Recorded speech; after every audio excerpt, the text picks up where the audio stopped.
la entrevista tertulia de hoy ¿eh? Y empezar la tertulia. Como siempre, me toca presentarla.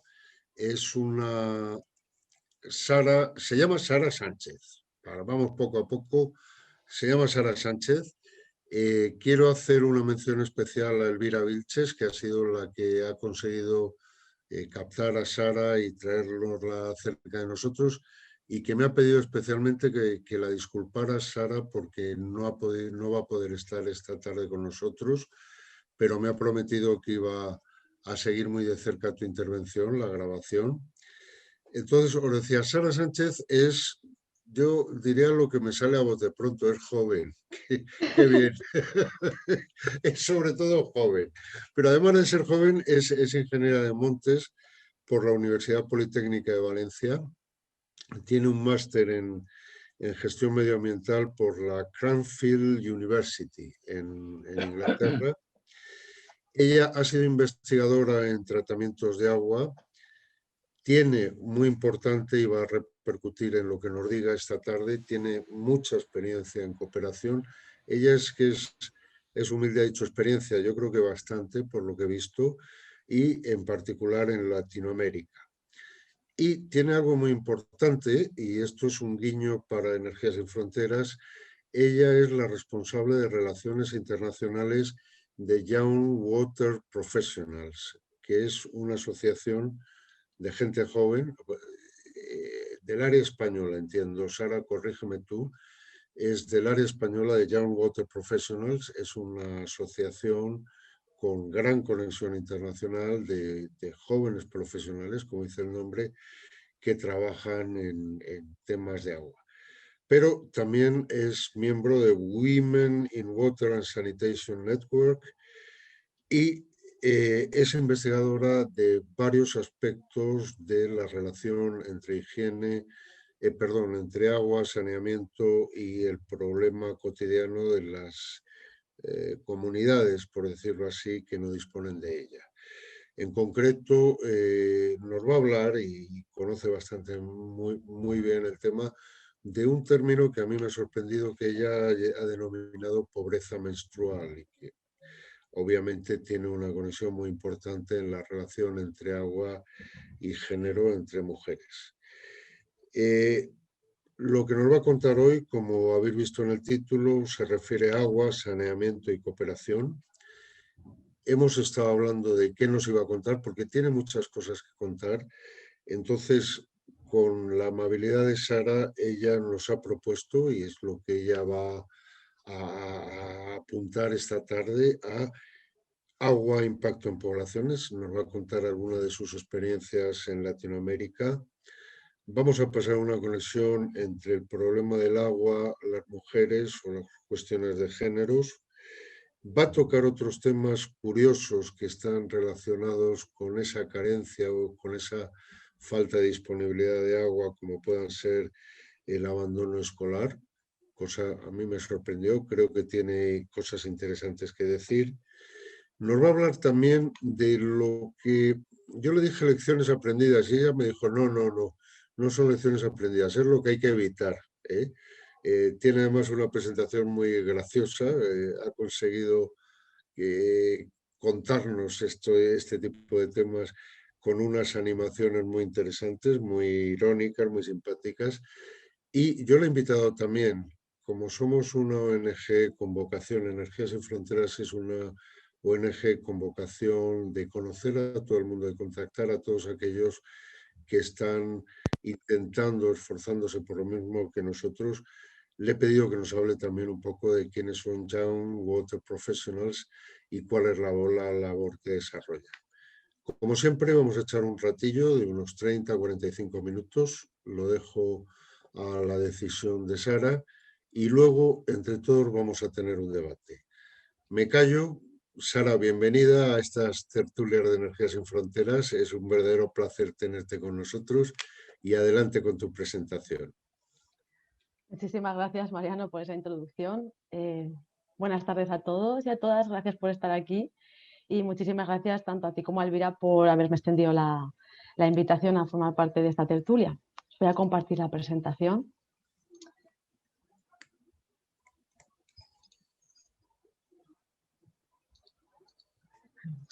ha puesto el listón muy alto. Centrémonos en lo de que soy joven, porque aquí todo el mundo tiene más experiencia que yo, así que espero que de verdad os pueda dar unas cuantas pinceladas que os sean útiles.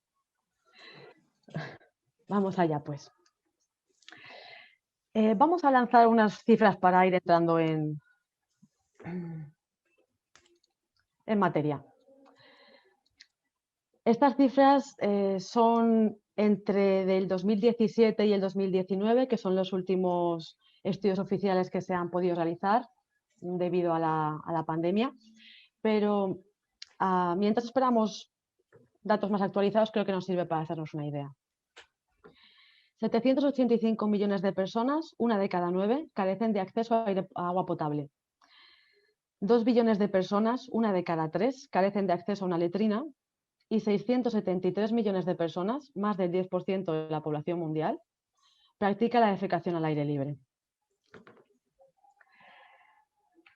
Con esto en mente, os voy a hablar de mi primer proyecto de cooperación internacional in situ. Yo creo que como en GEA Sin Fronteras, si no recuerdo mal mi conversación con Mariano, comencé mis andaduras en Guatemala. Mi primer proyecto, trabajé con Agua para la Salud. Tuve la fantástica suerte de caer en manos de esta pequeña ONG, fundada y dirigida por Lynn Roberts, que se mudó a Guatemala hace más de 30 años. Allí trabajaba con un grupo de locales a los que habían formado para construir sistemas de agua y saneamiento. Aprendí muchísimo con él. Ahora veis por qué algunas de las enseñanzas que puedo compartir. Al año, esta organización, con la colaboración de otras como Water for People de Wisconsin, solía recaudar suficientes fondos para realizar un gran proyecto de agua al año, y algunos de menor envergadura. A día de hoy todavía admiro mucho su sistema. Uno de los proyectos más grandes en los que participé estando allí fue en la comunidad de Chinimaya, a la que pertenecen estas fotos que estáis viendo ahora. Es una pequeña aldea donde diseñamos y construimos un sistema de distribución que llevó el agua aproximadamente a 700 hogares. No, perdón, a 700 personas. Como el resto de los proyectos en los que trabaja en Guatemala, y esto es importante diferenciarlo para la gente que trabaja en energía, los sistemas de agua funcionaban por gravedad, puesto que las comunidades no disponían de medios ni de fondos para hacer frente al gasto asociado por el coste energético. La forma que tenían de trabajar esta ONG era muy interesante. Las comunidades que querían un sistema de agua debían organizarse. Se organizaban en comités formados por miembros de la comunidad y presentaban su petición. Esta petición era estudiada y comparada con las otras, ya que había que finalmente elegir una para desarrollar durante ese año. Además, la comunidad estaba participando en el proyecto de diferentes formas, pero activamente desde el principio hasta el final. En forma de una aportación económica, que a pesar de ser simbólica comparada con el coste total del proyecto, era un esfuerzo y suponía un esfuerzo económico para los miembros de la comunidad. Y también en forma de trabajo. Por ejemplo, en el tema de Chinimaya, lo que veis aquí son miembros de la comunidad, también obreros que trabajaban como parte de la cuadrilla de Agua para la Salud. Pero la comunidad, dependiendo del número de chorros o de grifos que iban a tener en cada una de las casas, tenía que participar proporcionalmente en horas de trabajo. En ese sentido, nos ayudaron con mano de obra en los estudios topográficos, llevando materiales, cavando las zanjas, instalación del sistema, prueba del sistema, en la construcción del tanque de distribución que estáis viendo, etc. Realmente era una parte muy importante y son una parte muy importante de la mano de obra.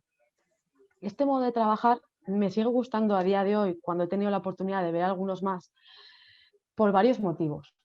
La contribución tanto económica como de mano de obra es una muestra implícita del interés de la comunidad. Además, han sido ellos los que han buscado, los que han identificado una necesidad y han buscado la forma de llevarla a cabo. Esto en sí ya implica un compromiso y una facilidad para llevar a cabo un proyecto con ellos. pero no solo por la comodidad de la ONG o de la organización que vaya a trabajar con ellos, sino quizá por lo más fundamental, es que la comunidad siente que el proyecto es suyo, lo siente como propio, porque sin duda lo es, porque están trabajando en él. Y esto es muy importante porque lo valoran, luchan por él y se ocupan de mantenerlo, lo que alarga muchísimo, considerablemente, la vida del proyecto. Aquí podéis ver pues, cuando el momento en el que llegó el agua durante las pruebas. La imagen central es de las mujeres que seguían trabajando, como suele pasar incluso durante las celebraciones. Y a la derecha, algunos niños jugando en las escuelas. Y justo a las escuelas es que vamos a parar ahora. En Guatemala también tuve la oportunidad de visitar diferentes escuelas para evaluar sus instalaciones sanitarias e identificar las mejoras necesarias. Aquí podéis ver algunas de las letrinas que pudimos visitar. En estas fotos podemos ver diferentes estaciones de lavado de manos. Son las más típicas que se pueden encontrar. A la izquierda podemos ver la que se pega, la estación de manos típica de la pared empotrada. Diferentes diseños, quizá el mío que es preferido es el de arriba central, que es una estación aislada y los grifos, ya sea en este caso es cuadrada, pero también puede ser cilíndrica, y los grifos se distribuyen alrededor de toda la estructura, permitiendo que muchos niños la utilicen a la vez. Y abajo también quizá una de las más típicas en forma de pila. A la derecha vemos diferentes tipos de letrinas. Y os quería comentar el tema de las escuelas porque los diseños y los problemas en general se repetían de unas escuelas a otras. Había alguna variedad, pero nada, nada que reportar, como diríamos. Sin embargo, algo que sí que me llamó la atención es que en todas aquellas escuelas que visitábamos, si había una fuente o un lavado de manos que funcionaba, casi siempre había niños alrededor. Niños que se estaban lavando las manos, que las estaban utilizando, estaban contentos. En general, ni siquiera había un adulto que les estuviera recordando estos hábitos. Sin duda, había horas de educación detrás de esto, de estos buenos hábitos, pero ya estaban muy interiorizados. Esta observación también la pude comprobar cuando he estado trabajando en Bolivia, mientras tomábamos muestras de agua en el área de Potosí. Y tuve exactamente la misma impresión. Y esto fue antes de la pandemia, así que es de esperar que esto haya aumentado. No me quiero extender mucho hablando en detalle de los proyectos, porque además estoy hablando con gente con mucha más experiencia que yo y sin duda sabéis lo que es estar en campo. Además, me puedo alargar mucho y tengo más cosas que contaros que me gustaría comentar sobre agua y saneamiento. Pero es por estas visitas, yo creo, que he tenido y por esas imágenes de los niños cerca de los lavamanos, que estas cifras me producen tanto efecto en la cabeza cuando las leo. 2 de cada 5 escuelas en el mundo carecían de instalaciones básicas para el lavado de manos antes de la pandemia. En un momento en el que el mejor aliado de la salud mundial es la higiene y el lavado de manos, es fácil comprender lo devastador que es esto. A veces nos puede costar entender las implicaciones de algo tan básico como es el saneamiento o el acceso a agua cuando disponemos de él. Y por ello me gustaría pediros que empleemos los siguientes 30 segundos en que penséis qué cosas que habéis hecho hoy se han visto influidas por tener acceso a agua y saneamiento.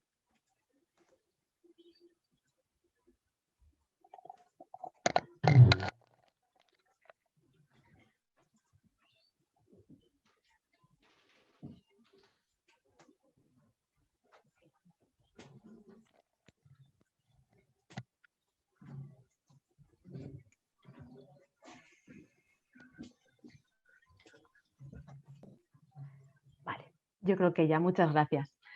Después volveremos a esto. Son tantos los ámbitos en los que afecta el saneamiento o su carencia que a veces sus implicaciones nos pueden sorprender. Hay un ejemplo que podemos encontrar en el libro de Mark Balla, de Toilet Warrior, que me parece muy interesante para ilustrar esto y lo voy a compartir con vosotros.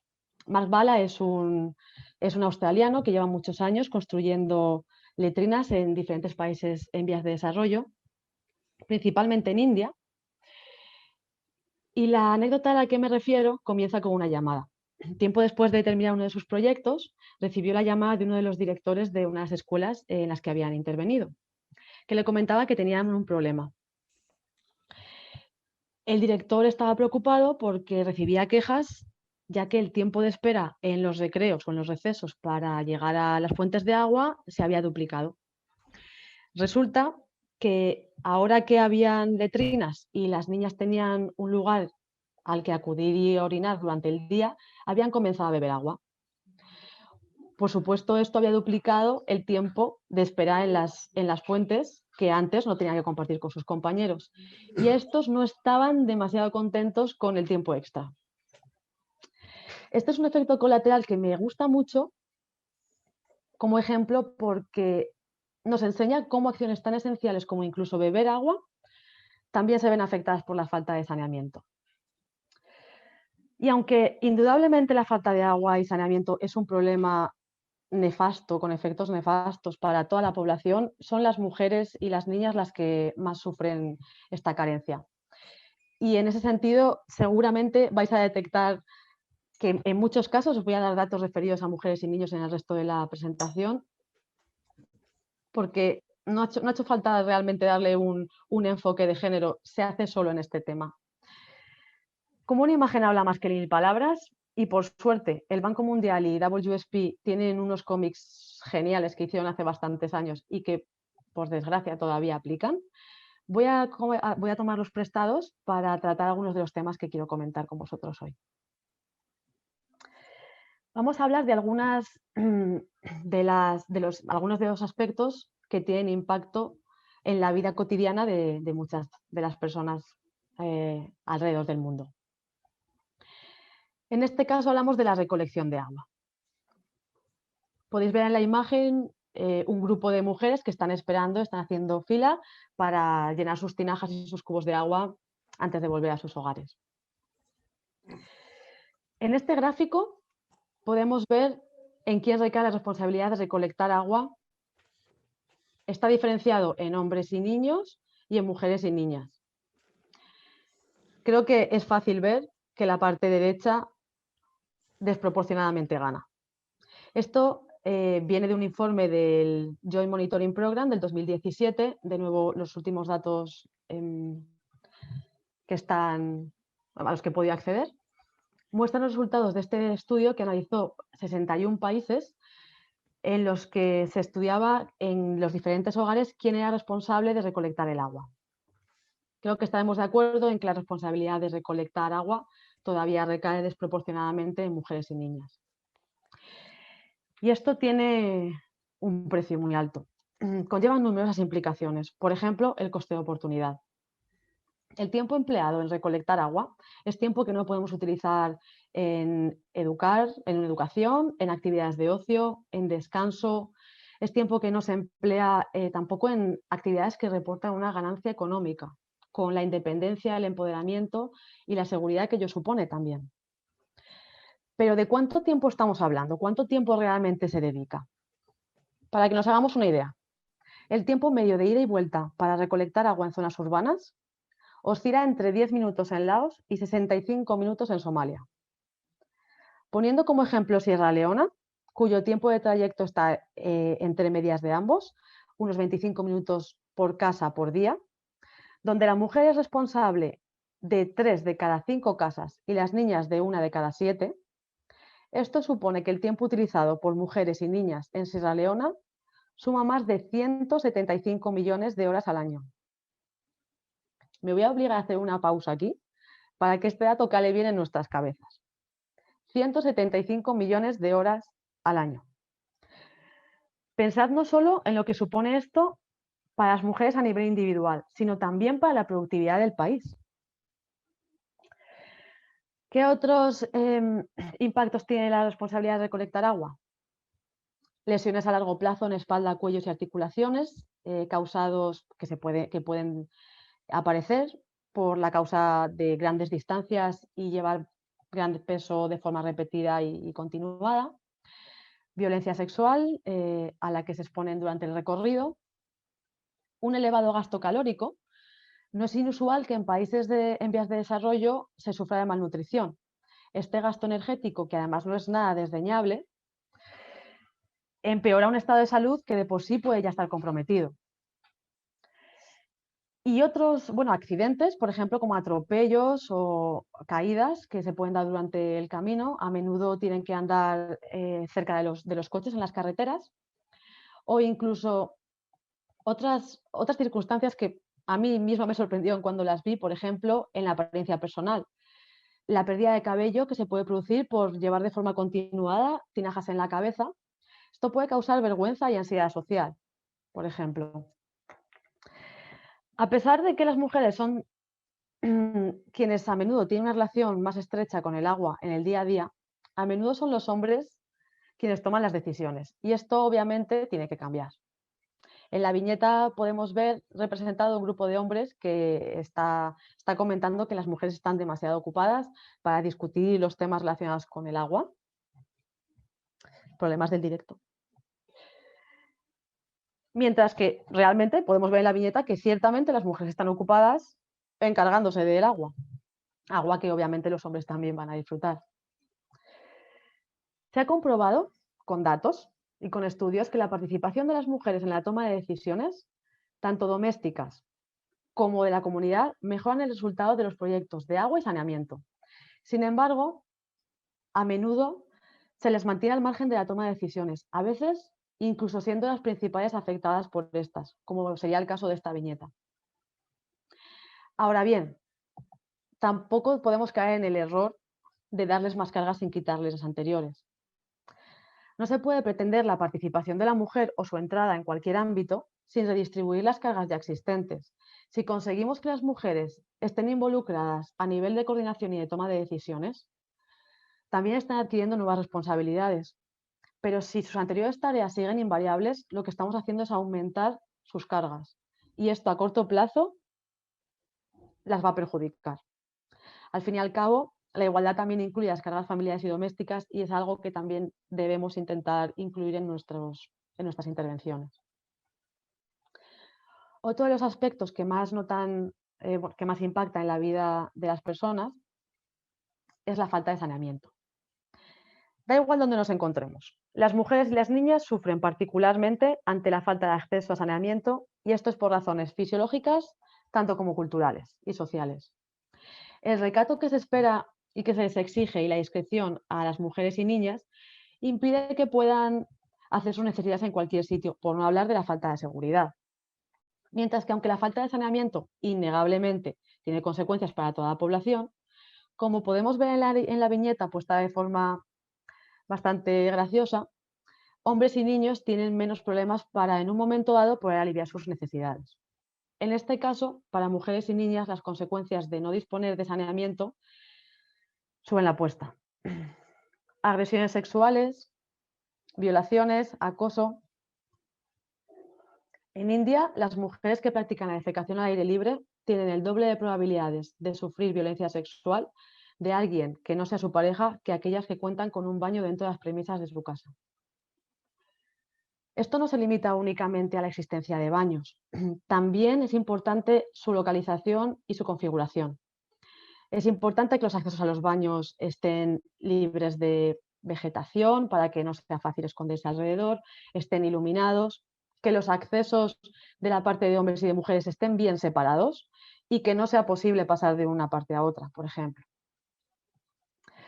Otro efecto que también, aunque recibe menos visibilidad, es también grave y viene derivado de la falta de saneamiento, es el que hemos visto antes en el ejemplo de Marpala, la deshidratación por ir al baño. Seguramente, de forma excepcional, todos hemos experimentado alguna vez en un viaje o en alguna ocasión el querer dejar de beber o de tomar algo porque no queremos tener que ir al baño. Esto, hecho de forma continuada y de forma normalizada durante muchos años, puede derivar en infecciones, en estreñimiento crónico, en definitiva, en problemas para la salud graves. La falta de acceso a baños o saneamiento adecuado tiene un efecto incluso más grave durante el embarazo y la menstruación.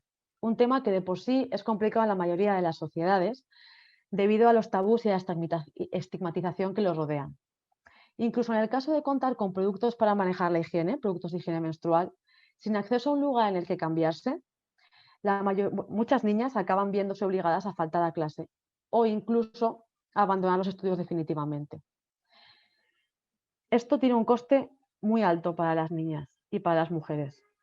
Muy alto, literalmente. Por cada año de escolarización primaria, los futuros ingresos de las mujeres aumentan entre un 10 y un 20% y entre un 15 y un 25% por año adicional de educación secundaria. Este es un dato que siempre estreso mucho. Es muy importante entender que la falta de saneamiento no afecta únicamente al presente de las niñas y las mujeres, sino que también está limitando su futuro. Y volviendo al tema de la menstruación, una de las prácticas más conocidas al respecto podría ser, no sé si habéis oído hablar de ella, el chaupadi. Es una tradición nepalí según la cual las niñas y las mujeres, mientras menstruan, son expulsadas de su casa, básicamente. Y deben estar confinadas a cobertizos o similares, sin ventilación, abrigo ni protección. Deben aislarse porque, según sus creencias, se entiende que son impuras y si no siguen unas reglas muy estrictas, pueden atraer desgracias, como echar a perder cosechas, enfermar animales o personas, hacer que se estropeen los alimentos, etc.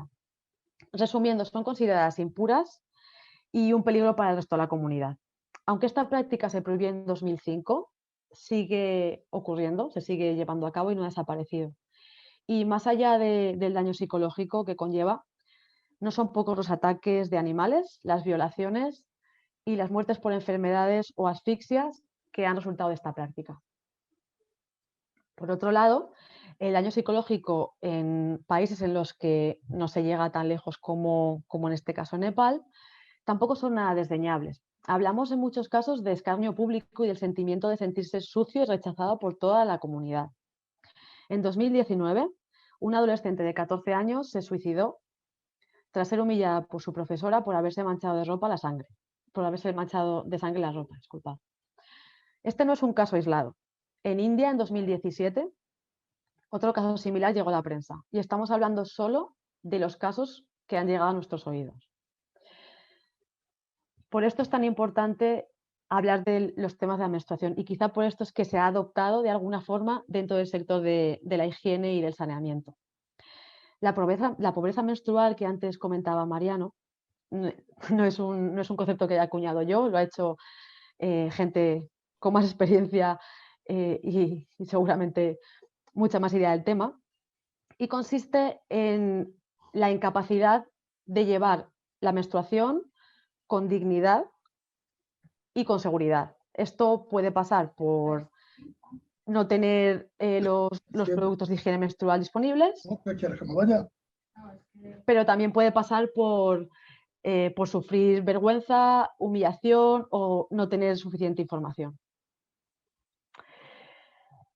Y en este momento me vais a permitir, por favor, una pequeña cuña publicitaria, porque llegados a este punto, quizá penséis que con estos ejemplos la percepción que debemos tener es que los problemas relacionados con la menstruación o la pobreza menstrual son cosas de países en vías de desarrollo, pero no es así. Ni Europa ni España está libre de la pobreza menstrual, únicamente se manifiesta de otras formas. Según la Organización Mundial de la Salud, en Reino Unido, 1 de cada 8 mujeres no había oído hablar del periodo hasta que le bajó la regla. Y 1 de cada 10 mujeres no siempre puede permitirse comprar productos de higiene menstrual. Y no es de extrañar, y está comprobado por los estudios que se están realizando, que la pandemia haya empeorado estas cifras. Os doy datos del Reino Unido porque no existen datos de España sobre la menstruación. El año pasado, debido a la pandemia, volví a España y estuve aquí más meses de los que había estado en los últimos años. Y se me ocurrió escribir un blog sobre la menstruación en Iagua. Pasaron dos cosas que no me esperaba. Una, que gustó mucho y recibió mucha más atención de la que nunca hubiera podido imaginar. Y dos, que no fui capaz de encontrar datos sobre salud menstrual referidos a España. Tuve que poner como referencia, igual que en este caso, datos de Australia, de Reino Unido, de Uganda, con los que yo estaba un poco más familiarizada, pero no existen de España. A principios de año, hablando con Santiago Moll, amigo y profesor de la Universidad Politécnica y quizás anda por aquí presente. Gracias por todo, Santi. Se ofreció a apoyarme si decidía investigar este tema. Después de varios meses trabajando en ello, hemos publicado recientemente, hace poco más de un mes, un cuestionario para recabar datos sobre la menstruación en España y comenzar una investigación más profunda al respecto. Vamos camino de las 1000 respuestas, pero obviamente necesitamos muchas más para que los datos sean significativos. Os agradeceríamos enormemente si podéis dedicar 5 o 10 minutos a responderla y eternamente si la distribuís entre vuestras redes de contactos. Este problema, esta situación y esta encuesta no es únicamente para personas que menstruan, los hombres también pueden contestar, las mujeres que no menstruan también pueden contestar. Cualquier persona mayor de 13 años puede contestarla y estaremos encantados de tener vuestras opiniones. Hasta aquí la cuña publicitaria. Me disculpo en advance, a veces no sé hablar. Y seguimos con el resto.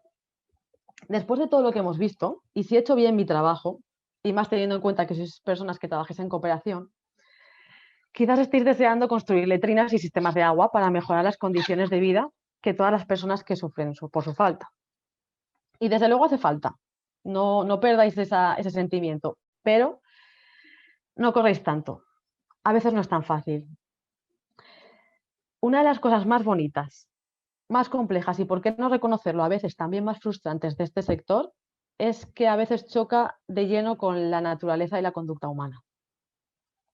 El saneamiento en especial se interna en temas de higiene y hábitos culturales que de alguna forma entran en terreno de lo personal.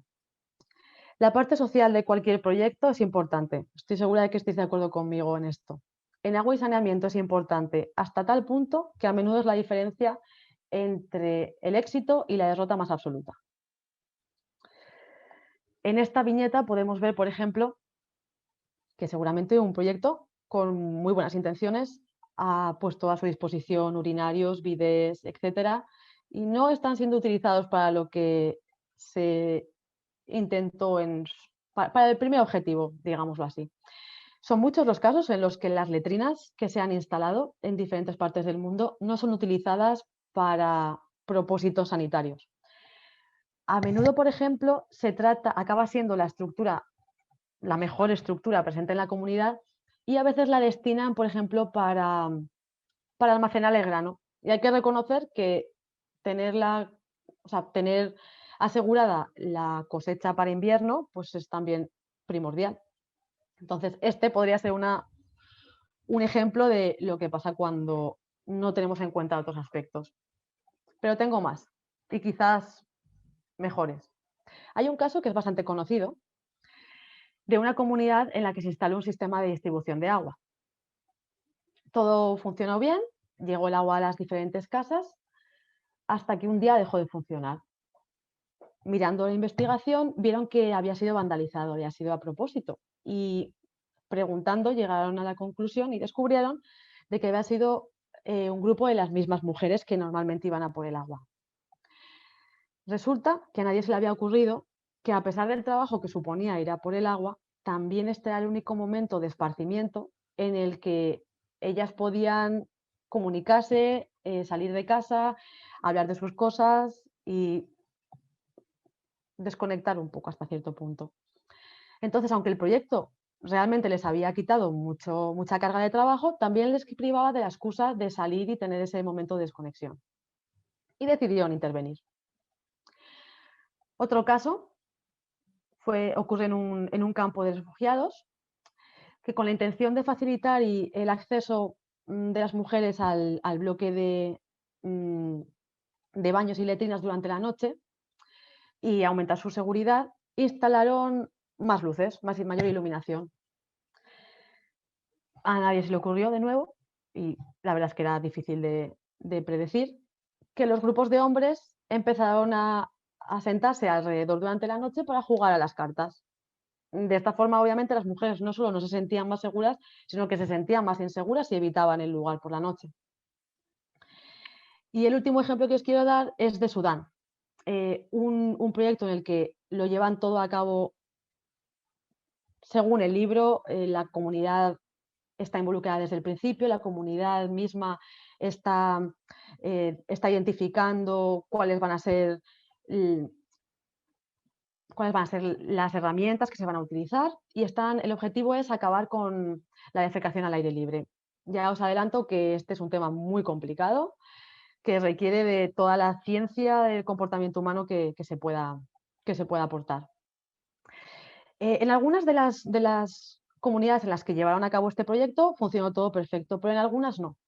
Y descubrieron que una de las razones era el orgullo cultural ligado a la defecación al aire libre, especialmente en varones adultos que mostraban y presumían el tamaño de sus heces como prueba de lo bien alimentados que estaban por sus mujeres. De nuevo, la parte teórica, las letrinas estaban construidas, se hicieron campañas de educación, no siempre sale como lo esperamos. Por ello, unas colegas que admiro profundamente fundaron hace años una iniciativa que se llama Wash Failure, en la que se anima a compartir este tipo de fallos de nuestros proyectos, aunque en general tengamos el instinto de ocultar lo que nos ha salido bien, en este caso, y tienen razón, nos instan a compartirlo para evitar que otros cometan los mismos fallos que nosotros, permitir que la comunidad aprenda de los fallos ajenos y poder fallar, no menos quizás, pero sí mejor, cometer nuevos fallos y avanzar todos juntos hacia un sector más fuerte y también ahorrarle estos fallos a los beneficiarios de nuestros productos. Luego os dejo por aquí, si os interesa, el link donde podéis ver más sobre esta iniciativa y leer más sobre ellas. En fin, nunca hay que fiarse con la parte social de los proyectos. Pero ahora volvamos a la pregunta que os hice al comenzar.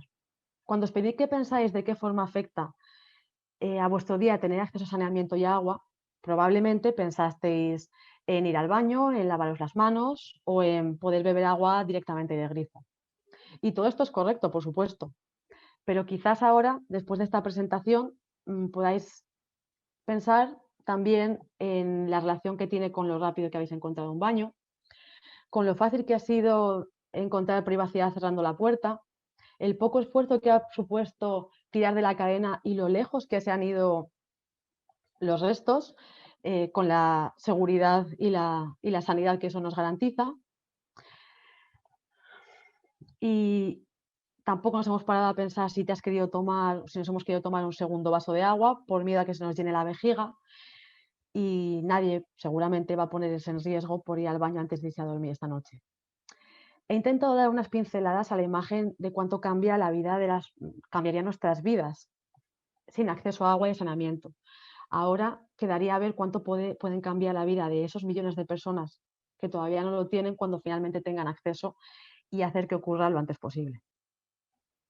Hasta aquí esta parte de la presentación, os agradezco mucho y por supuesto contestaré cualquier pregunta que pueda responder. Aquí tenéis mis datos, no dudéis en contactarme. Y os voy a hacer una pequeña introducción sobre Young Water Professional, como me habéis pedido. Está presente también Eratzi, presidente de Young Water Professional. Cualquier pregunta se la podéis dirigir a él y Eratzi, por supuesto, estás invitado a intervenir. Bueno, Young Water Professional, como ha comentado Mariano, es una red de profesionales de menores de 35 años. Es una iniciativa global de la International Water Association, de IWA, cuyo objetivo es formar a la nueva generación de líderes del agua. Ofrece apoyo al sector a través de acciones que permiten atraer a jóvenes profesionales y conseguir que alcance su pleno potencial profesional. Esta iniciativa se organiza según capítulos, según los países en los que se desarrolla, con presencia en un gran número de países. Podemos encontrarlo en Uganda, en Canadá, Estados Unidos, Reino Unido, Nigeria, son muchos los capítulos. El Young Water Professional de España es obviamente la rama española de jóvenes profesionales de agua. La red se conformó a finales del 2015 y ha tenido un crecimiento bastante lineal del que estamos muy orgullosos.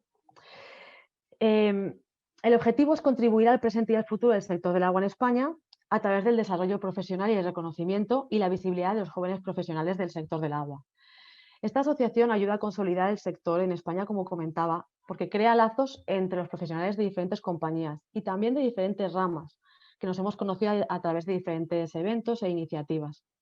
Esto, además, en nuestras reuniones nos permite explorar el trabajo de compañeros que se dedican en muchas ocasiones a áreas diferentes a las que nos dedicamos nosotros, dándonos una visión mucho más global de lo que es el mundo del agua. Como ya he comentado con Mariano, estaremos encantados en cualquier momento de contactar con vosotros y sois bienvenidos a nuestras reuniones. Nuestra misión, como hemos comentado, es contribuir al sector del agua a través del desarrollo profesional de nuestros miembros. La visión es perseguir la mejora de las competencias de los miembros y de su visibilidad. Todo esto, de nuevo, no solo en el ámbito nacional, sino también internacional, ya que estamos en continua relación con otros chapters.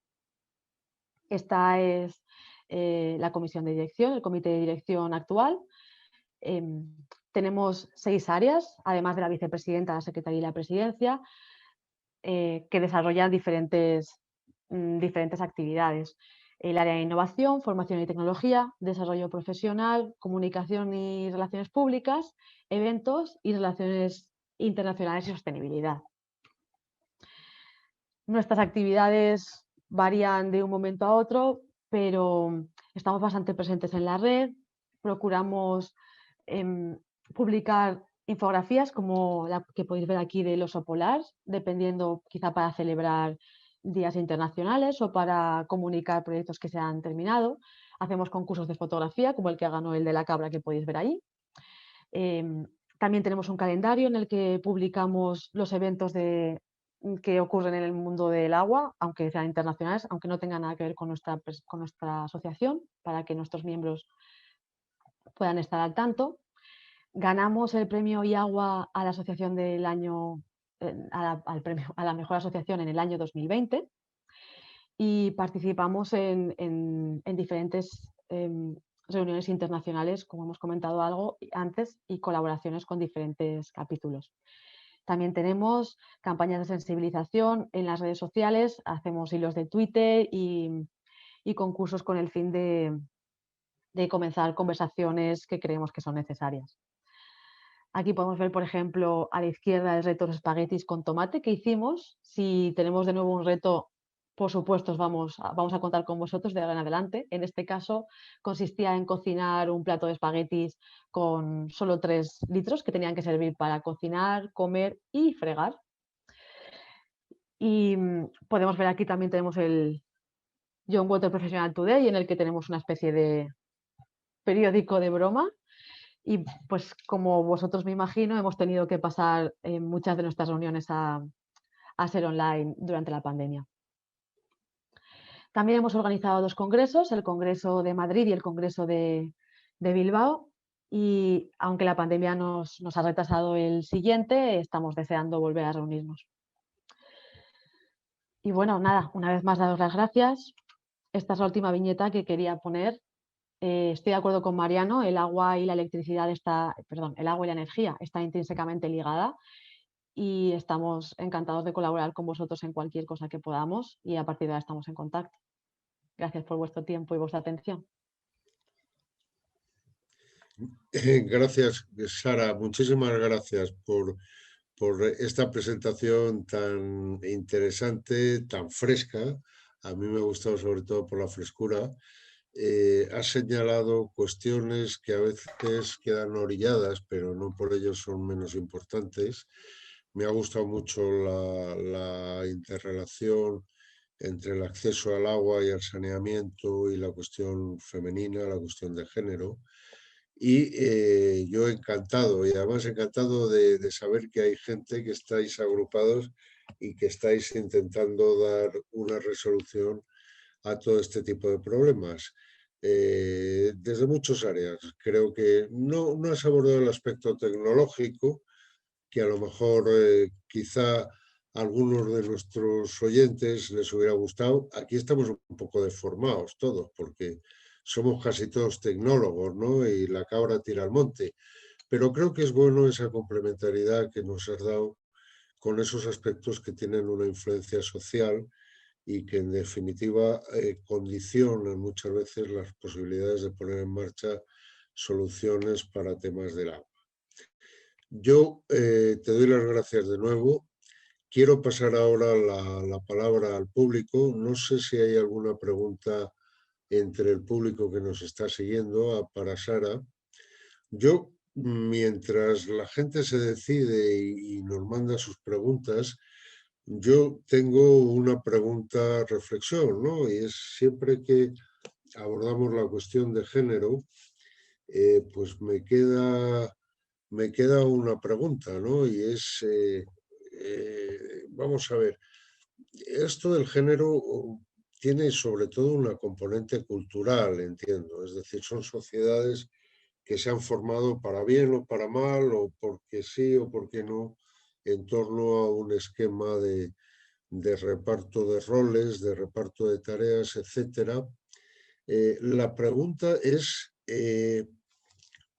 tú das soluciones que van de lo concreto a lo superior, es decir, empoderemos a las mujeres en temas de agua, empoderemos a las mujeres en temas de saneamiento, prestemos atención a algunas de las cuestiones, como todo el tema de higiene menstrual, que están muy ligadas al género y que tienen un impacto, o puede haber una aproximación, desde mi punto de vista, más superior, es decir, si hay esa igualdad entre hombres y mujeres, pues vayamos de arriba abajo, es decir, si el agua es necesaria y hay que ir a por agua, pues oye, macho, tú vas a por agua los lunes, los miércoles y los viernes, y la mujer va los martes, los miércoles y los sábados, y el domingo descansamos, ¿no? No sé si he hecho bien la cuenta. Entonces, mi pregunta es, ¿cuál es el camino? ¿Cuál es el camino ahí, Sara, para conseguir esa igualdad de la mujer? La empoderamos, porque a veces puede parecer que dices, si empoderas en agua, estás creando una unidad distinta, pero en el fondo el varón, que es la otra parte del problema, sigue jugando a las cartas o sigue yéndose a hacer otras cosas y hacemos que la mujer se empodere, pero en definitiva sigue siendo ese piedra angular de lo cotidiano, ¿no? O nos vamos a un planteamiento al revés, es decir, mire usted, aquí todos iguales, todos compartimos las tareas, todos compartimos los derechos, todos compartimos las obligaciones, etcétera. ¿Cuál es tu punto de vista sobre esto? Tienes que dar al micrófono, Sara.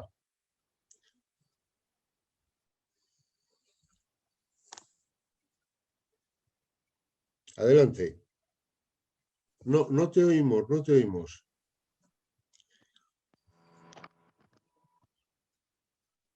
¿No? ¿Y ahora? Ahora sí, ahora sí. Pues nada, dejamos los auriculares. A ver, no tengo la solución, ojalá la tuviera. Sí que creo que el tema no es, entiendo que a lo mejor, y puede sonar un poco como empoderemos a las mujeres y que las mujeres se ocupen de todo ¿sabes? Y como poder y feminismo y tal y cual. Y sí, o sea, tengo cero problemas con esa percepción. Pero no solo viene de ahí. El cambio de conducta y el cambio, o sea, digamos que podemos llegar hasta donde podemos llegar durante nuestras intervenciones, ¿no? Incluso a la hora de empoderar a las mujeres, esto no pasa con un proyecto de un año. O sea, si de verdad queremos cambiar un poco la configuración de una comunidad, esto pasa por meses, por años de entrenamiento. O sea, esto es educación de la buena. O sea, es a largo plazo. Entonces, yo creo que una de las cosas importantes aquí es un poco tener qué base tenemos nosotros. Por ejemplo, en mi caso, cuando nosotros vamos a hacer una intervención. Pues una baza que yo tengo, por ejemplo, es yo estoy trayendo este proyecto que tú quieres. Para que esto salga adelante, yo te exijo que haya mujeres, no siempre trabajado así, pero un enfoque puede ser, yo exijo que haya mujeres representadas en este comité. Ahora bien, eso tiene problemas. Todo lo que sea exigir va a tener problemas, porque, por ejemplo, lo que comentaba antes es que en muchos casos esa mujer va a venir y ¿quién se encarga de los niños mientras tanto? Y cuando vuelva a casa, ¿quién va a cuidar? O sea, es un tema muy complejo. Aún así, a largo plazo, el problema no es que los hombres estén jugando a las cartas o no estén jugando a las cartas. El problema es que las mujeres, de todas formas, van a tener, ya recae sobre ellas esa responsabilidad. Entonces, como mínimo, que tengan voz y voto en ver qué soluciones les van a ir mejor, porque eso va cambiando poco a poco. Y sí que hay, por ejemplo, en Chinimaya, donde yo trabajaba, es una de las comunidades en las que más tiempo estuve, porque conviví con ellos. Es muy fácil caer en, sobre todo desde aquí, ¿no? Caer en la dicotomía de hombres malos, mujeres buenas, o la gente que es así y que actúa así está mal y es mala persona. Y tampoco es así, o sea, nadie actúa mal porque sí, o sea, son cosas que se les han enseñado y con las que han crecido. Y en ese caso, las mujeres estaban muy involucradas. Ahí, por ejemplo, en el proyecto, las mujeres ayudaban preparando las comidas, los hombres estaban cavando. Todo bien, ambos están contribuyendo. El problema es cuando una de las partes no contribuye en absoluto. O sea, no es que nosotros vayamos y le digamos, tenéis que hacer exactamente lo mismo, no. Pero como tú comentabas, todos vosotros os vais a beneficiar de este proyecto del saneamiento del agua. Obviamente no es justo que las mujeres carguen con todo eso. Y más allá de eso, desde el aspecto del punto de saneamiento, sí que es importante que cuando hagamos una intervención tengamos en cuenta que hay ciertas características que necesitamos considerar, como por ejemplo el tipo de accesos que hay, el tipo, me estaban comentando lo que por el chat, cómo se van a deshacer de los residuos en las escuelas, porque con todo el estigma que hay, no puedes poner una papelera y se acabó. Las niñas no van a dejar una compresa. Eso ni siquiera pasa en España. Yo escondía mis compresas. O sea, no podemos esperar que en muchos otros lugares ocurra. Entonces, pasa por muchos lados. Pero como mínimo, ahora mismo, el ir integrando que hay, antes no se tenía en cuenta la menstruación, a día de hoy se separa. No se ponen, por ejemplo, baños especiales más grandes con una papelera, porque entonces cualquier niña que entre en ese baño sabes que tiene la regla y es justo lo que no quieren. Entonces hay que ir, de nuevo, esto, la parte más compleja, bueno, la parte ingenieril es muy compleja, pero la parte humana es también muy complicada saber por dónde va. Y el tema cultural, además hay que tratarlo con mucho cuidado, porque no podemos llegar a ningún sitio e imponer nuestras creencias por muy bien que pensemos que estén. Gracias, Sara. Yo paso la palabra a la audiencia. Tengo una pregunta de Carolina Karim. Carolina, ¿la quieres hacer tú? Sí, hola Sara. Yo sí, me ha gustado mucho la charla, coincido plenamente contigo en todo lo que has dicho y en la importancia de una buena higiene o unos buenos aseos para que las niñas no abandonen la escuela o que no sea una excusa para que abandonen la escuela, que luego lleva a matrimonios precoces, embarazos adolescentes, bueno, pues a una serie de cosas, ¿no? Que al final hay muchos factores que lo van desencadenando, ¿no? Pero sí que, bueno, yo he estado viviendo en la India y sí que la preocupación de las escuelas en las que yo he estado era la gestión de los residuos menstruales, ¿no? Que, pues lo que tú dices, ¿no? Hay una papelera en la que tú la echas y ya está, ¿no? Entonces, por ejemplo, sí que en alguna escuela que era así un poco más privada o sea, que requería, o sea, que era más de clase media, media alta, tenían incineradores, mini incineradores dentro de los aseos de las niñas para poder quemar esos residuos, ¿no? Y que nadie supiera que estaban con el periodo, con la menstruación. Lo que pasa es que sí que me lo planteo, por ejemplo, en otros países, en África o en Centroamérica, Sudamérica, y no se me ocurre cómo abordarlo, ¿no? Este tema. No sé si tienes alguna experiencia en este tipo de cosas. Desde luego es un problema. No conocía la solución de los incineradores. Muchas gracias por compartirla. Es súper interesante, pero también plantea otro problema, porque necesitas combustible para quemarlo. Combustible que no siempre está, primero que tiene un coste y luego que no siempre está disponible. Y de nuevo, es bastante, o sea, es muy obvio que si estás quemando algo, estás con las reglas, cosa que muchas mujeres intentan que no se note. De hecho, tanto en África como en India, bueno, es que India son palabras mayores porque, en fin, ¿qué te voy a contar? Uno de los aspectos, uno de los, sí, de los enfoques que están tomando, que creo que están teniendo más éxito, yo no soy una experta en este tema, es las compresas, por ejemplo, reutilizables.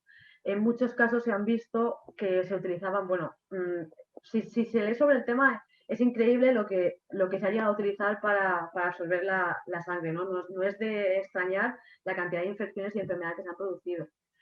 En muchas ocasiones, ahora mismo se está optando por construir, y de hecho son varias las iniciativas, seguro que has oído de ellas, de aldeas en las que las mujeres están empezando como pequeñas compañías de iniciativas construyendo, bueno, creando, cosiendo ese tipo de compresas reutilizables. Eso en principio lo haría más fácil, pero no siempre, de nuevo, porque en muchos casos también es un problema el lavarlas y el simplemente tenderlas aunque estén limpias, porque en muchos casos los hombres no pueden ver nada de eso. O sea, es un tabú absoluto.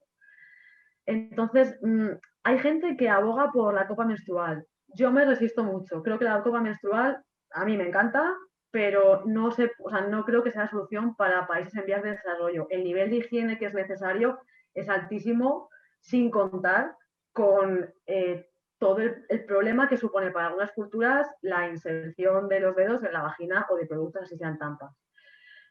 Entonces, no sé, yo sé que funciona en algunos casos, están funcionando muy bien. En África están funcionando muy bien compresas reutilizables. En África, por ejemplo, les gusta utilizarlas súper grandes. En otros países las quieren muy pequeñitas, tienen modelos diferentes. Pero no sé exactamente cómo están tomando. Sé que el residuo, estoy completamente de acuerdo, los residuos son un problema, de nuevo, por esa vergüenza asociada, porque quieren esconderlo. De hecho, es que hay historias incluso de mujeres tirándolo al patio de la vecina para que no puedan asociarlo con ellas. Es que es un tema bastante peliagudo. Sí. Gracias. Gracias, Sara. Más preguntas de la audiencia. Yo tengo un comentario aquí de Ignacio Liante. Ignacio, ¿quieres hacerle tú? Hola, Ignacio. Hola. Adelante. Bueno, no, era solamente un comentario pues, a favor de esta utilidad de los proyectos, ¿no?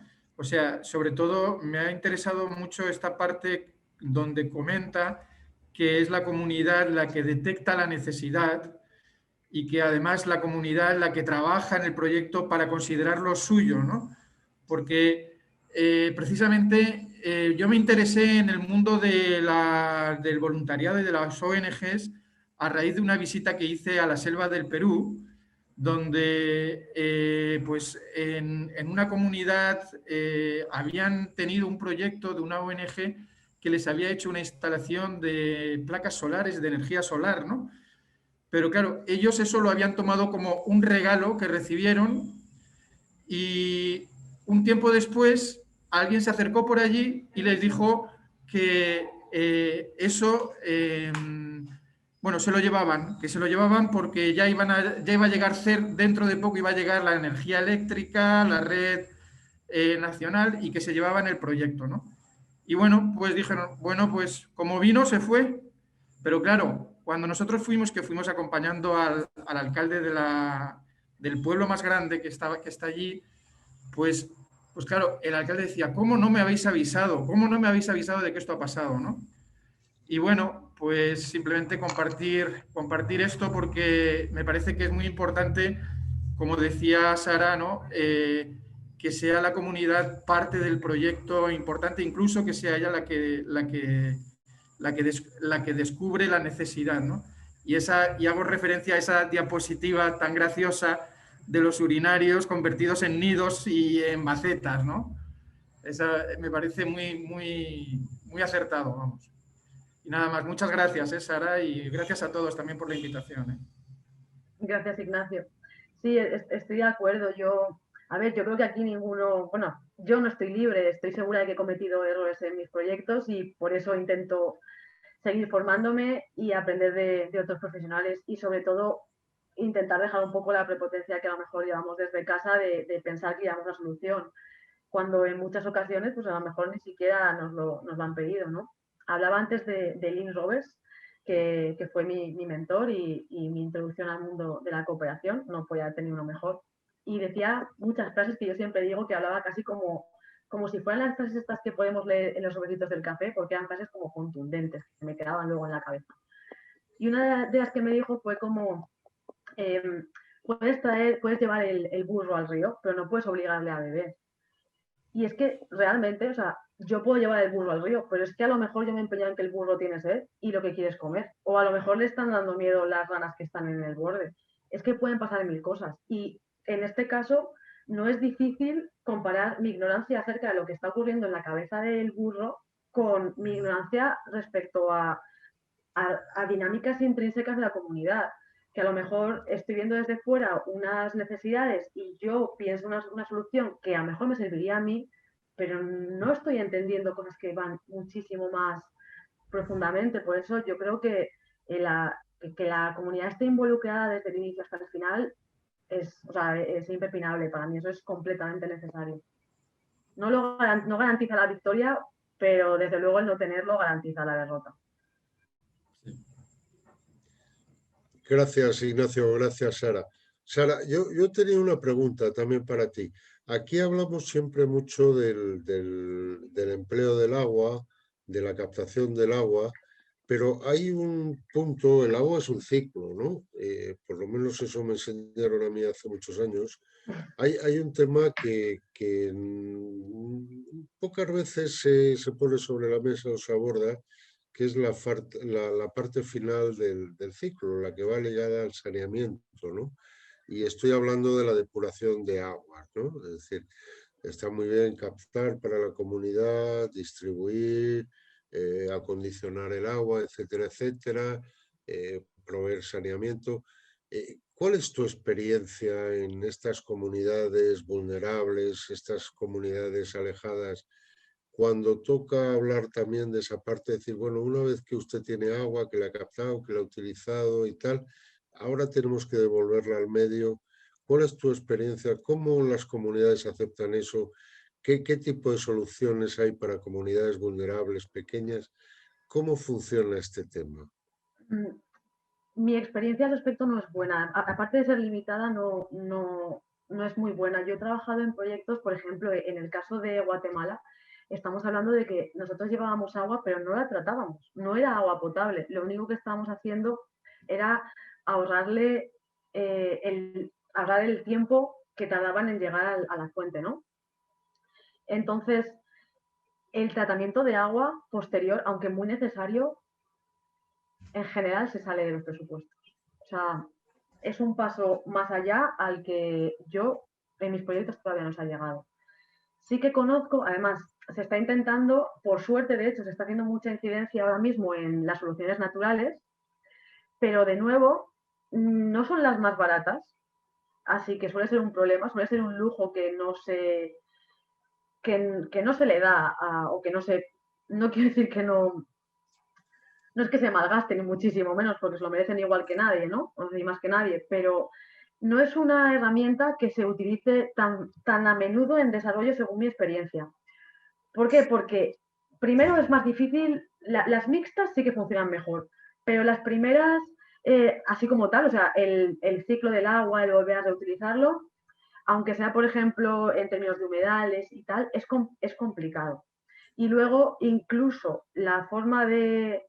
A ver, lo que sí que he visto, por ejemplo, es el toilet creado. Yo, cuando trabajaba en Crenfield, muchos compañeros estaban, entre muy buenos amigos, estaban trabajando en el laboratorio en el nanotoilet. Esto ya estamos hablando de altas tecnologías. Están pensadas para que cuesten menos de $1 el mantenimiento al día, pero aún así no es algo a lo que al que mis proyectos hayan tenido acceso. En principio en este caso el modelo, por ejemplo, son letrinas que no necesitan agua y no suponen un problema para los usuarios en ese término. Pero en otros casos en los que sí que se ha hablado de reutilizar aguas residuales, etcétera, es complicado porque la idea de la impureza todavía está allí. Incluso hay lugares en los que simplemente echar cenizas en lo que antes era una fosa séptica ya anula el lugar porque las cenizas tienen cierta connotación religiosa, por ejemplo, que tiene que ver con los fallecidos, ¿no? Con los antecedentes. Entonces, en ese sentido, no tengo mucho que aportar. Me están comentando por aquí.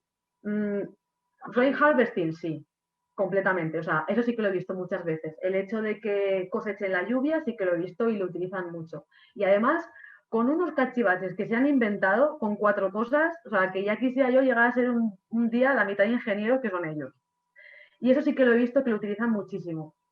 Aún así, en las aldeas en las que yo estaba, simplemente comprar el bidón suponía un desembolso enorme. O sea, la gente, las casas que tenían un bidón, ya sabías que estaban un pelín por encima que el resto. O sea, es que estamos hablando de niveles de desarrollo muy bajos en algunos casos. Gracias, Sara. Yo devuelvo otra vez la palabra a la audiencia. ¿Más preguntas para Sara?